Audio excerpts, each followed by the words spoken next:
Quid du rapport entre le niveau de confiance en soi et sa capacité à démarcher utilement de nouveaux prospects, futurs clients? Le constat de départ ne consiste-t-il pas à énoncer qu'en l'absence d'une bonne estime de soi-même, une bonne confiance en soi, la prospection, de base, s'en trouve pénalisée? En effet, qu'il s'agisse d'inbound ou d'outbound marketing, que le prospect vienne à vous suite à la diffusion d'une newsletter ou que vous le prospectiez par téléphone, pour le citer que ces deux seuls exemples, un degré de confiance en soi substantiel se révèle être un précieux allié en toutes hypothèses. Voici de mon point de vue 3 leviers efficaces afin d'augmenter celui-ci de façon significative. Le premier part du constat que si l'action suit la pensée, à l'inverse, la pensée suit l'action. Et son application pratique, nos attitudes extérieures influencent directement et durablement notre psychisme. On peut donc acquérir une qualité en adoptant les attitudes et expressions reflétant habituellement cette qualité. Si vous souhaitez devenir enthousiaste, agissez en enthousiaste.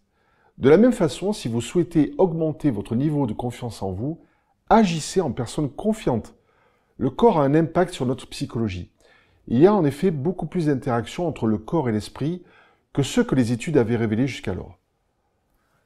Prendre 2 minutes, la pause, posture d'une personne confiante en elle-même, a pour mérite d'augmenter le niveau de testostérone et diminuer le cortisol, l'hormone responsable du stress. Ce simple exercice agit comme une sorte de tempête biologique dans notre corps. Le second outil consiste à pratiquer la vision développée. Développer une clarté à moyen terme de qui nous voulons devenir permet de réduire au niveau du cerveau la distance entre le maintenant et la situation projetée et souhaitée. Le troisième outil sur lequel s'appuyer revient à switcher son cerveau. C'est ainsi que, pour ma part, je veille à utiliser, pour ne pas dire systématiser, le développement de la gratitude, laquelle permet de véritablement développer sa confiance en soi. Pourquoi, me direz-vous? Parce qu'en effet, le cerveau ne peut pas éprouver des sentiments contradictoires dans le même temps. À la fois du ressentiment, de la colère et du stress, d'un côté, et de l'autre, de la reconnaissance et de la gratitude pour tout ce que la vie nous offre de bien au quotidien. Clairement, le cerveau ne peut pas éprouver ces deux catégories d'émotions réunies. Elles sont aux antipodes et ne peuvent pas se juxtaposer, en voilà l'explication. Et vous, avez-vous été amené à utiliser l'un ou l'autre de ces leviers pour doper à un moment de votre vie votre confiance en vous? Quelles autres techniques ou pratiques pouvez-vous nous conseiller?